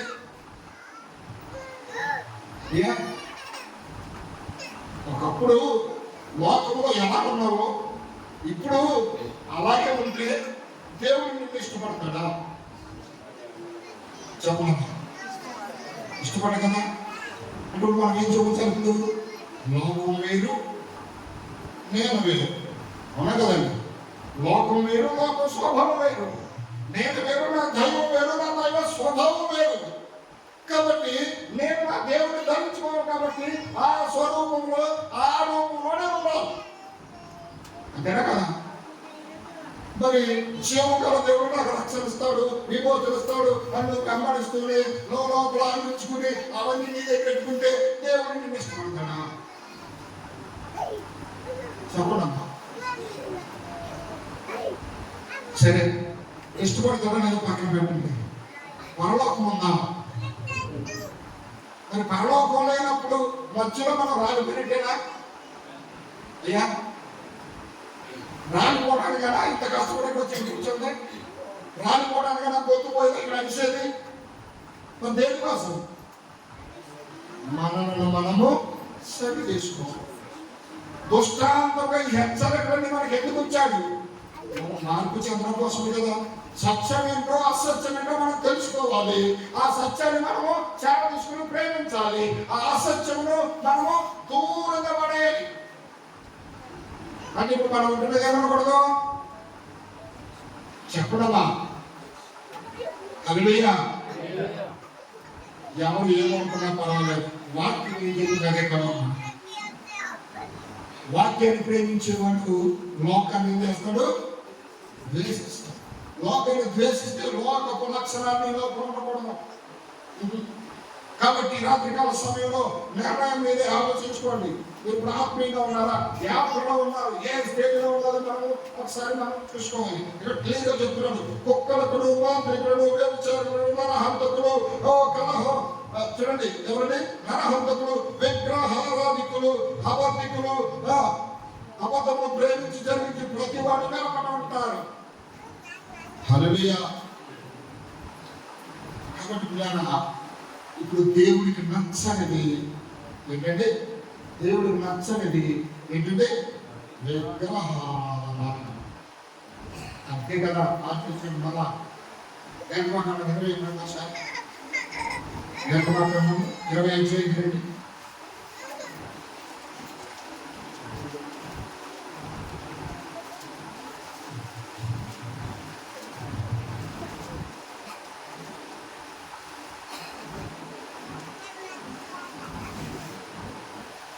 తీసుకున్నారు అందరూ. 26వ వచనం చదువు. మరియు నా బలిపీఠము మీద 20వ అధ్యాయము 6వ వచనం.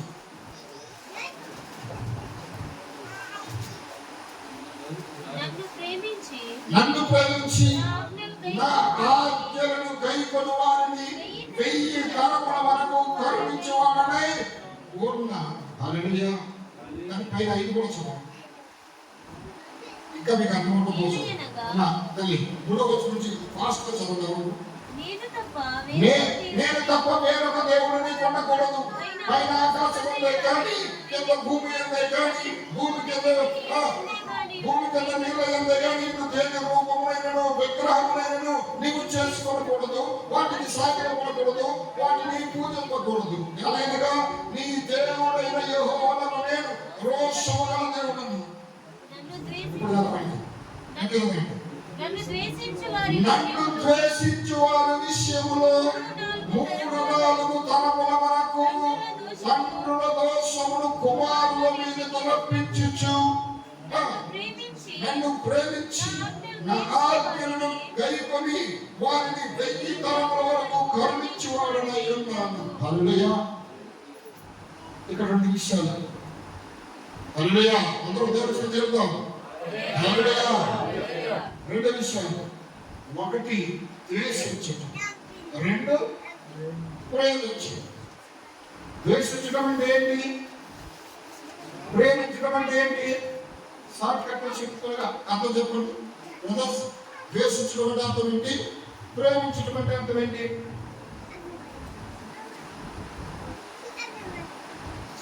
ద్వేషించడం అనగా ద్వేషించడం అంటే అర్థం ఏంటి? ప్రేమించడం అంటే అర్థం ఏంటి? చెప్పండి. నాకు ఇవ్వాలి అసహించడం. ఇంకా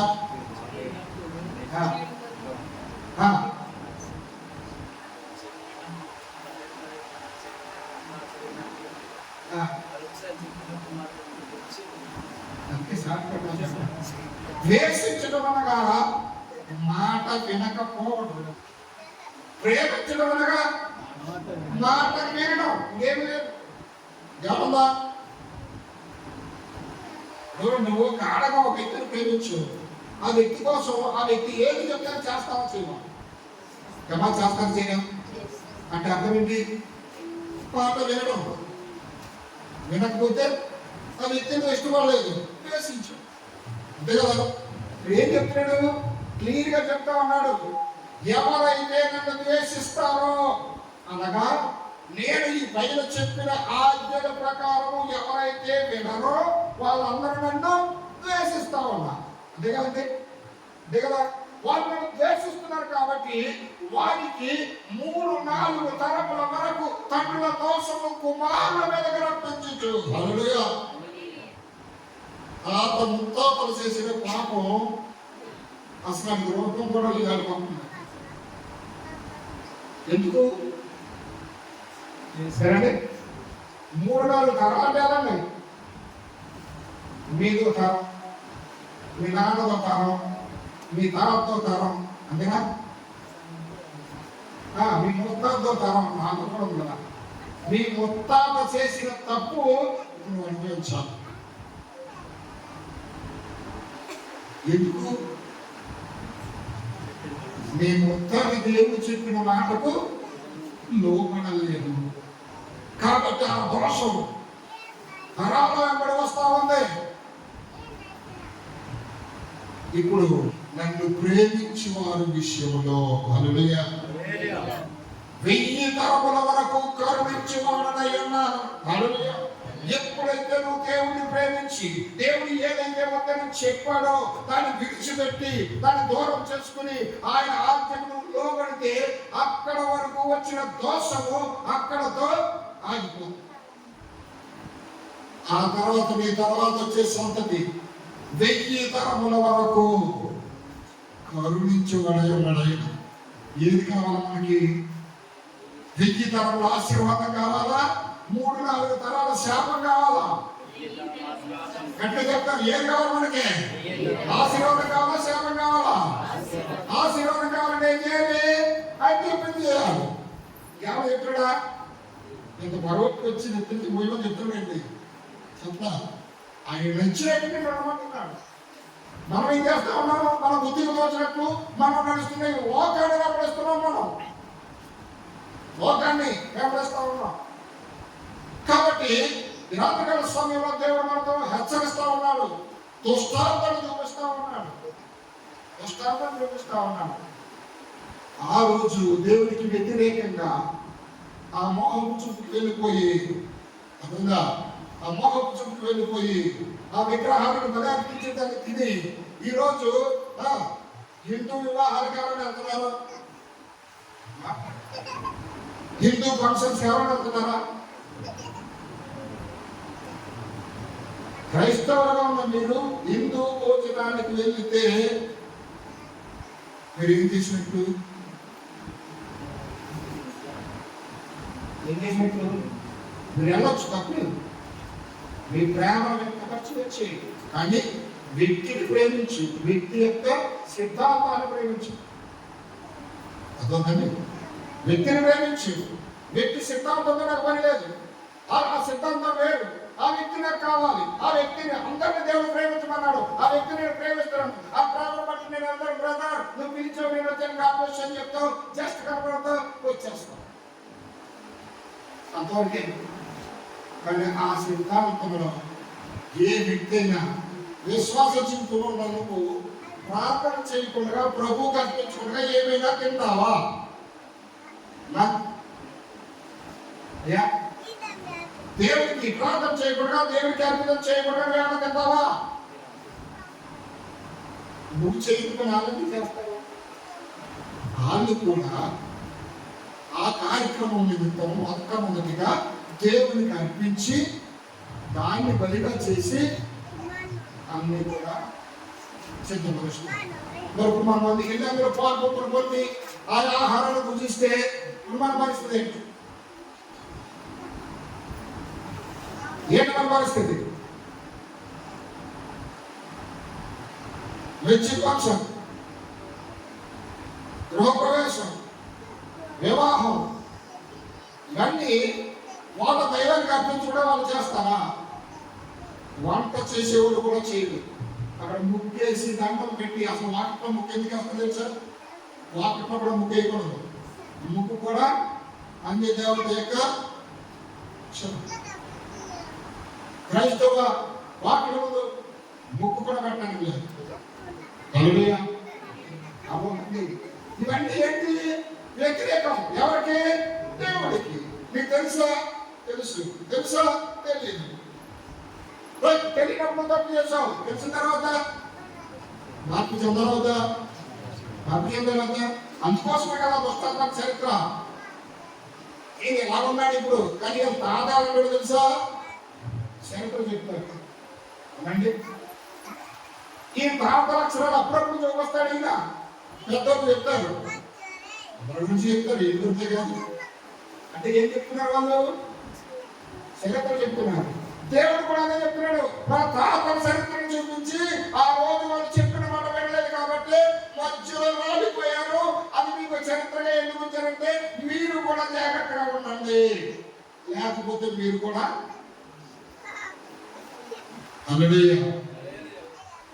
అట్లేదమ్మా. ఖచ్చితంగా విశ్వాసాన్ని కాపాడుకోవాలంటే లోకాన్ని మనము ఏం చేయాలి? వేషించాలి. అర్థండి. అందుకే అన్నట్టు 12 చేయండి. చదువు ఒకసారి ఇదే కదా, త్వరగా వదండి.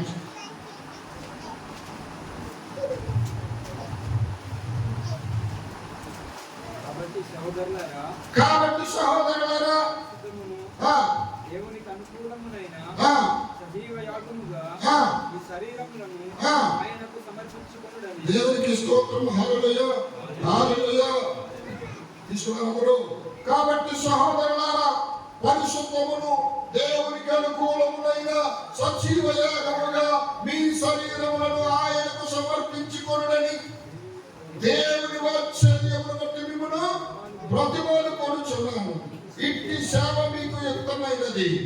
మీరు ఈ లోక మర్యాదను అనుసరింపక ఉత్తమమును అనుకూలమును సంపూర్ణమునైన దేవుని చిత్తమేదో పరీక్షించి తెలుసుకున్నట్లు మీ మనస్సు వారి నూతనము ఒకటి వలన రూపాంతరము చెందుడి. ఎందుకండి సహోదరులారా, పరిశుద్ధమును ఉత్తమమును అనుకూలమునైన అంతేనండి చెప్పడం లేదా?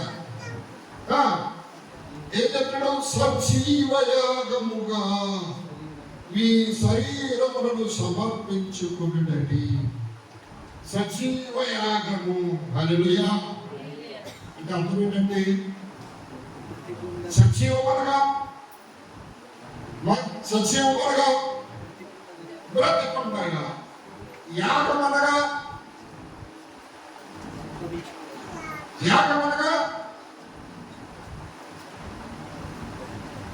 యాగం ఇంట్లో దిగినప్పుడు వాళ్ళు యాగం చేస్తారు తెలుసా మీకు? హోమం అంటారు తెలుసా? ఇంట్లో పెట్టి కట్టెలేసి నెయ్యి వేసి నిప్పెట్టి మంత్రాలు చదివి ఏం చేస్తున్నారు? ముందు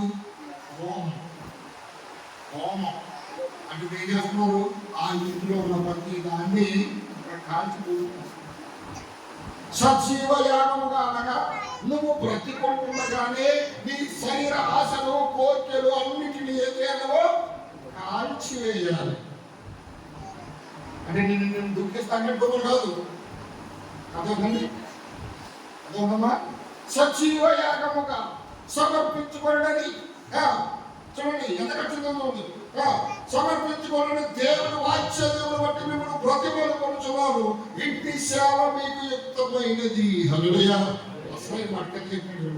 మీరు ఈ లోక మర్యాదను అనుసరింపక ఉత్తమమును అనుకూలమును సంపూర్ణమునైన దేవుని చిత్తం మీద పరీక్షించి తెలుసుకోండి. ఏది మంచిదో ఏది చెడ్డదో. అంతే కదండి. ఏది మంచిదో ఏది చెడ్డదో పూర్తిగా తెలుసుకోండి, పరీక్షించండి. అప్పుడు మీరు అనుభవించి తెలుసుకోకుండా ఈరోజు ఈ కాలంలో ఉన్న ప్రజలు శావకులలాగానే ఒక 2 వారాలు తెచ్చారు. అమ్మా కంచేట్ 2 లక్షల లక్ష్మీ మొత్తం నువ్వు ఎలా తర్వాత దేవుడు ఇంట్లో వచ్చాయి తీసుకెళ్ళి ఉంచేస్తున్నా. అసలు రక్షణ అంటే ఏంటి? పాపం అంటే ఏంటి? క్షమాపణ అంటే ఏంటి? మారుమనసు అంటే ఏంటి? మనకు అర్థమయ్యేదాకా అనుకున్నారా? అనుకున్నారా? వచ్చాను ఎలా పర్వాలేదు. ఒక్కసారి వచ్చిన తర్వాత నీ మాట్లాడిన వాళ్ళు మాట పక్కలేదు. నువ్వు నీ జీవితంలో వాళ్ళని సరి చేయగలవా? ఇక్కడే. అందుకే వచ్చిన ప్రతి వ్యక్తికి వాక్యం అర్థమయ్యేలాగా. అందుకే కదా కీర్తన 34 ఉన్నాడు, యెహోవా ఉత్తముడని రుచి చూసి తెలుసుకుంటాడు. అవునా కదండి? ఇక్కడేమన్నాడు? ఎంత చక్కగా చెప్తాడు చూడండి. ఏమన్నాడు చూడండి. మీరు ఈ లోక మర్యాదను అనుసరింపక ఉత్తమమును అనుకూలమును సంపూర్ణమైన దేవుని చిత్తమేదో పరీక్షించి ముందు మీ మనసు మారాలి. హల్లెలూయా. ఎంత పడాలంటే ఏం చేయాలమ్మా? మీ మనసు మారాలి. సజీవ లేక ప్రతిదీ మీరు సమర్పించుకోవాలి. అప్పుడు కానీ మనము సక్రమంగా వెళ్ళలేము. ఏం చదువుతుంది చిన్న మాట చెప్పుకుంటే చెప్తాను. అక్కడ రెండో వాళ్ళు గడలే గలలియా ఏం చెప్తున్నాడమ్మా? నల్లదొరని మాట పూర్తి చేస్తాను. గలలియా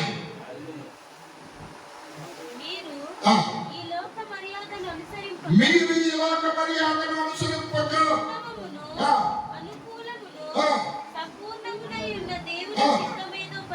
పరీక్షించి తెలుసుకొని మీ మనసు మారి రూపాంతరము పొందండి. హల్లెలూయా. ఈ లోక మర్యాదను అనుసరింపక. ఏంటండి లోకానికి మర్యాద ఉన్నా? లోక మర్యాద అంట. అరే పండగకి మా బావ వచ్చాడు పోదాం బాకి. ఏంటి బావను బాగా తీసుకెళ్ళకపోతే మర్యాద లేదు. అవునా కాదండి? బంధువులు వచ్చారు వాళ్ళకి అన్ని కోళ్ళు కోసి అది చేసి ఇది చేసి అన్ని చేసిన పెట్టకపోతే మర్యాద లేదు. సినిమాకి తీసుకెళ్ళకపోతే మర్యాద లేదు. వీళ్ళందరూ ఎప్పుడు వస్తారు? లోకంలో జరిగే పండగకు వస్తారు. అంతేనండి. దసరా జరుగుతుంది, వాళ్ళందరూ కోళ్ళు కోసి ఉన్నారు. నీకేంటి బాధ? నువ్వు కూడా అయ్యేలాగా వస్తావు. వాళ్ళకి ఇంకా నేను తినకూడదు. కానీ ఆ ప్రభావం అందరి మీద కానీ నీ మీద వచ్చేస్తుంది. వాళ్ళందరూ చేసినప్పుడు నువ్వు దాన్ని ఏం చేయాలి? ఖచ్చితంగా తప్పని నువ్వు నిరూపించే ఇష్టంగా ఉన్నాను. ఆ విధంగా లోక మర్యాదను చెప్పి వాళ్ళ పండగలకు వాళ్ళ ప్రతిదానికి ఇష్టం వచ్చినట్లుగా నచ్చిన వస్త్రాలు నచ్చిన వస్తువులు పెట్టుకుని అలంకరించుకుని రెడీ అయ్యేస్తున్నారు. మరి క్రైస్తవులు నువ్వు అలాగే కదా? అసలు లేదండి. వాళ్ళకి నీకేంటి తేడా? లోక మర్యాద చేస్తున్నారు, నువ్వేం మర్యాద చేస్తున్నావు ఇప్పుడు? కాబట్టి ఒకసారి వివేచించాలి. ఇది దేవునికి ఇష్టమా కాదా? నేను ఇలా ఉండాలా వద్దా? అసలు వాక్యం ఏం చెప్తుంది? అందుకే ఇక్కడ నుంచి చావుడు ఏది మాట్లాడాలి నీకు అర్థం అంటే ఖచ్చితంగా రోజుకు బైబిల్ చదవాలి. ఇక్కడ నుంచి వచ్చే మాట బైబిల్లో ఉండాలి. అడగాలి. ఉంటేనే సత్యమది. లేకపోతే ఏం చెప్పిన కారణం ఇస్తే అలాగే. కాబట్టి మనకు బైబిల్ చదవాలి. చెప్పేది ప్రతి ఒక్కరికి అర్థం కావాలి. టెక్నాలజీ వరకు నాకు చదవాలంటే కుదరదు. వినడానికి ఆడియో టేపులు వచ్చాయి కదండి. రైతు ఆడియో వచ్చింది. పెట్టండి ఇంట్లో చిన్న స్పీకర్ పెట్టి ఆ సీరియల్ చుట్టూ కూర్చుంటే, టీవీ చుట్టూ కూర్చుంటూ, సెల్ ఫోన్ చుట్టూ కూర్చుంటే మర్యాద ఏంటని లోక మర్యాద పక్కన పెట్టుకున్నాడు.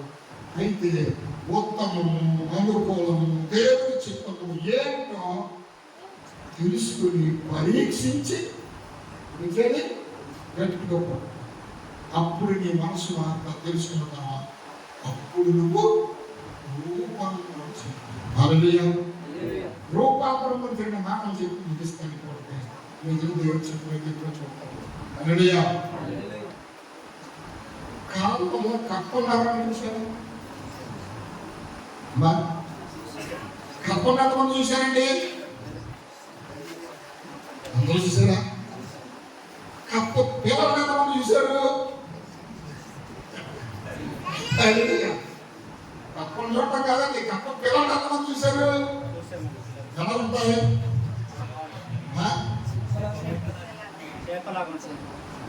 కప్ప పిల్లకి ఏముంటది? తోక ఉంటుంది. చూసారు ఎప్పుడన్నా? కప్ప పిల్ల పుట్టినప్పుడు దానికి ఏముంది? తోక. హల్లెలూయా. ఇప్పుడు రాను రాను అది దాని ప్రభావం చేత వయసుకు వచ్చేసరికి దాని రూపం ఏమైపోతుంది? హల్లెలూయా. ఒరిజినాలిటీ వచ్చిందా లేదా? రూపం మారిందా లేదా? పిల్లగా ఉన్నప్పుడు కప్పేనా?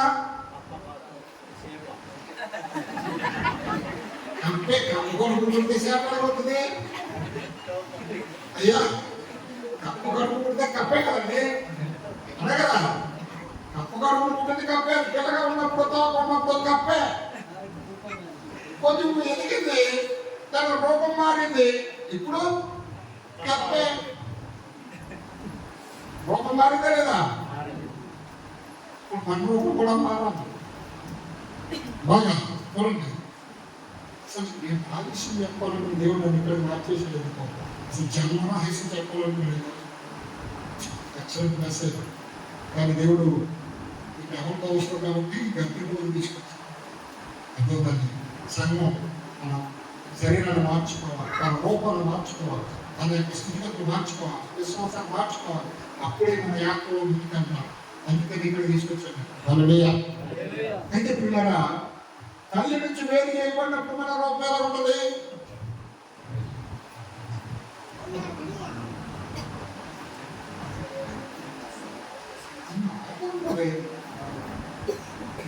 దగ్గర ఉంటుందా? దగ్గర ఉంటుందా? కదా మన ఇంత దగ్గర తల్లి నుంచి బిడ్డ వేరు చేయబడినప్పుడు కత్తిరించిన బొట్టు కొడుతుందా? కొడదు. కొంతకాలం దాకా బొట్టు అలా బాధపడతానే ఉంటుంది. కొంతకాలమైన తర్వాత బొట్టు ఏముంది? ఈ రోజు మన లోపల కొంచెం మాట్లాడేదా? ఉంటుంది. ఇప్పుడు ఈరోజు క్రైస్తవులు అదే లోకం నుంచి వేరు చేయబడ్డారు. తల్లి నుంచి వేరు చేయబడినట్టు, కానీ పుట్టడం లేదు. ఎందుకు పుట్టడం లేదు? పుట్టేంటి? తల్లి లక్షణం. అర్థమైంది. మనం లోకం నుంచి వేరేదాం, కానీ లోక లక్షణము, స్వభావము, రూపము మారిందా?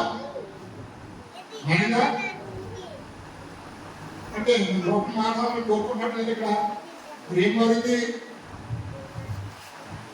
ఇంకా మీకు అందరికీ తెలిసింది. ఎంతమంది ప్రేమిస్తారు లేకాల్లో గొప్పల పురుగులు ఎంతమంది ప్రేమిస్తారు? గొప్పల పురుగు అంటే తెలిసేవారంట. గొప్పల పురుగు తెలుసా? ఏమో తెలుసా? గొప్పల పురుగు దాన్ని ఇష్టపడే వాళ్ళు ఎంతమంది ఉన్నారు? హత్తుకునే వాళ్ళు ఎంతమంది ఉన్నారు? ఈ అమ్మాయి ఏం తప్పు చేసింది? హల్లెలూయా. గొప్పల పురుగు మన జీవితానికి నిజమైన సాదృశ్యం. అదొకండి. గొంగల పురుగు మన జీవితానికి నిజమైన సాదృశ్యం. ఎందుకు అంటే ఆ గొంగల పురుగును ఇష్టపడిన వాళ్ళు ఎవరైనా ఉంటారా? ప్రేమించే వాళ్ళు ఉంటారా? ఉంటారు. ఆ గొంగల పురుగు పుట్టింది మొదలుకొని దానికి కడుపు కోసం, ఆహారం కోసం ప్రతి ఆకును గడ్డిని చక్కగా పెంచుకున్న ప్రతి దాన్ని ఏం చేస్తుంది? తినేస్తూ ఉంటుంది. కడుపు నిండా తిని తిని తిని తిని తిని ఇప్పుడు ఒక సమయం వచ్చింది. ఇప్పుడు ఏం చేస్తుంది? కడుపు నిండా తింది, ఒళ్ళు బాగా పెంచింది. ఎంత కొడుకు ముళ్ళు కూడా పెంచింది. హల్లెలూయా. ఎంతంత కొడుకు ముందు వచ్చేంత వరకు తింటూనే ఉంటుంది.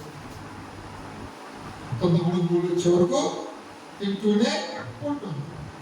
అమ్మయ్యా, ఇప్పుడు దానికి ఏం కావాలి? రెస్ట్ కావాలి. ఎందుకు రెస్ట్?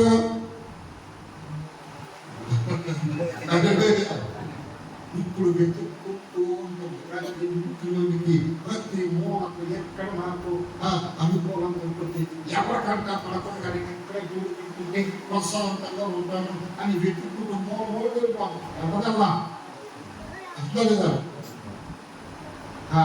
వెళ్ళిన తర్వాత ఏం చెప్తుంది? ప్రశాంతంగా రెస్ట్ తీసుకుంటాం. మనం కూడా అంతే. లోకంలో తిరిగినంత వరకు తిరిగి తిరిగి తిరిగి పాపం అనే ముళ్ళు ఎంత కొడుకు పెరిగేంత వరకు మనం ఏం చేసాం? లోకంలో తిరిగాం. లోకం పైన మనం బ్రతకాం. లోకంలో పైన లోకమే. అర్థండి. ఇప్పుడు మనకి ఏం కావాలి? చూడు కావాలి. ఎందుకు? ఈ పాపం అనే ముందు తొలగించబడాలంటే గుడి కావాలి. అప్పుడు నీ తప్పులు ఒప్పుకుని ఏ చర్చికి వెళ్తే బాగుంటుంది, ఎక్కడికి వెళ్తే బాగుంటుందని వెతికి వెతికి వెతికి ఏదో దాంట్లో దూరతాం. దూరుడుగా అంచనిపోయింది, రెస్ట్ తీసుకోవడమే, చక్కగా కొట్టడమే. అంతేనండి, అసలైన పని ఇక్కడే ఉంది. ఎంత కాలం అయితే జీవించిందో, ఎంత కాలం అయితే పాపాన్ని పెంచుకుందో, ఎంత పొడవైతే ముళ్ళు పెంచుకుందో, ఆ గూడు కట్టుకుని ఆ గూడులో ఇప్పుడు ఏం మానేసిందండి? ఏం మానేసింది? కడుపుకు తింటుందా? తినలేదు. ఇప్పుడు ఆ గూడు కట్టుకుని ఆ గూడులో ఉండి ఇప్పుడు చక్కగా తన సిద్ధపాటుకు రెడీ చేసుకుంటున్నాను. ఎంతవరకు సిద్ధపడతా ఉన్నాను. కొంతకాలం అయ్యేసరికి ఇప్పుడు ఆ గూడు లోపల ఆ పెరిగి ఎంత తప్పుడు శరీరం మీద ఉన్న ముళ్ళన్నీ ఏమైపోయి ఉడిపోయలేదండి, ఉడిపోయలేదా?